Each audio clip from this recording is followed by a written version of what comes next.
చేపల వేపుడు ఎలా తయారు చేసుకోవాలో చూద్దాం. అల్లం వెల్లుల్లి పేస్ట్, జీలకర్ర పొడి, గరం మసాలా పౌడర్, ధనియాల పౌడర్, కారం, సాల్ట్, పసుపు.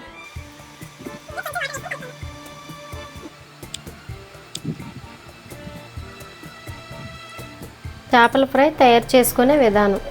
ముందుగా ఆయిల్ వేసుకోవాలి. నూనె కాగింది, చేప ముక్కలు వేసుకుందాం.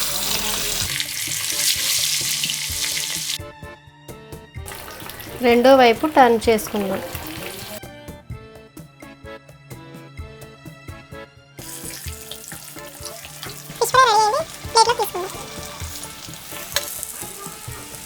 ఇప్పుడు గార్నిష్ కోసం కరివేపాకు, పచ్చిమిర్చి వేయించుకుందాం.